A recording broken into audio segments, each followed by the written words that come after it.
Yesterday marked 2 weeks that Mom's been gone. I started back to work last week. Actually, I'm up here today where we're in the process of changing our central office, and we're moving. And we're going to be moving where my mom and dad worked. Actually, my dad started here in 1974. It's the same building.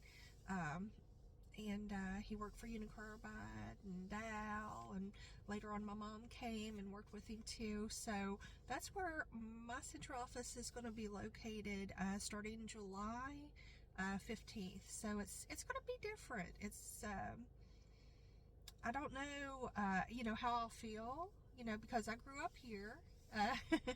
But I went today to get my photo ID and everything, and I'm gonna just take a look around and stuff like that. I mean, it's a big area. It's where Union Carbide once was, so there's a lot of building space and so forth. So I'm gonna see where all we're located and get a feel for the area. But the 2 weeks, it still doesn't seem real. The feelings come and go. There's still, you can't punish yourself by asking questions, but there's always questions. Like if we had done this, or, if the doctors had, looked at this, or,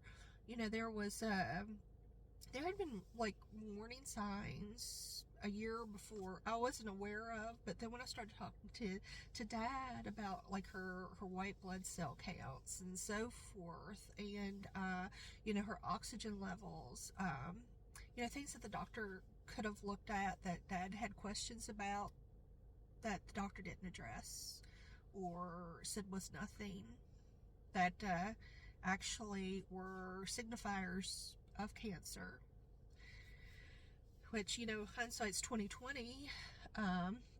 There's always questions and concerns, but based on what my dad told me, Mom's cancer could have been detected at least a year earlier.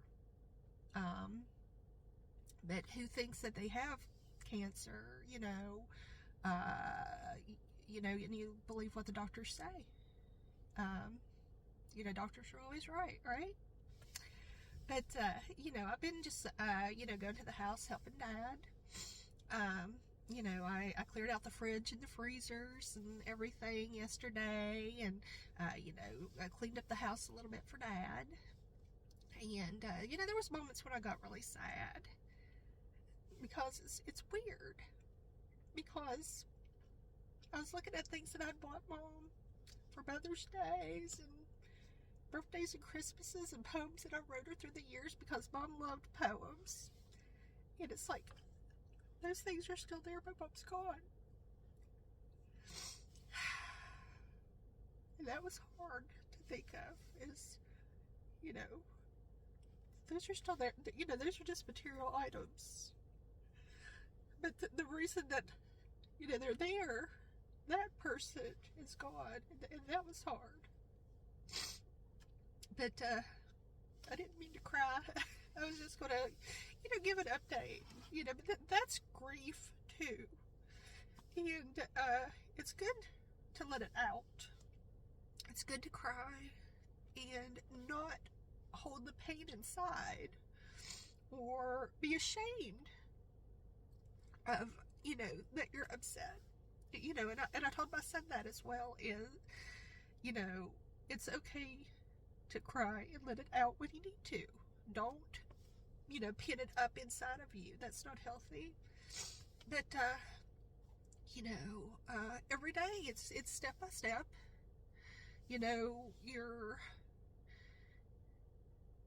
Every day you move towards trying to have a new normal.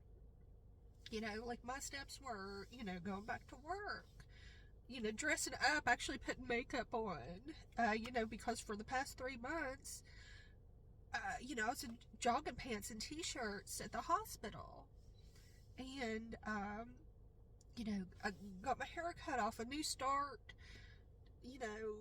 to feel halfway decent and normal again, to because you kind of, when you're going through that, you put your life on hold, to care for the person that you love. And maybe that doesn't make sense to people that haven't went through it, but that's what you do. And if you've done that for a while, it's hard to change that. And so it's just day by day, step by step, working through. And that's where we're at now. It still doesn't seem real. Where majority of the time she was in the hospital, everything's just the way that she left it at Dad's house. And that's so strange. It's just like she'll walk back in at any moment. She won't. So anyway, pray for us, pray for our journey, and pray for strength for us.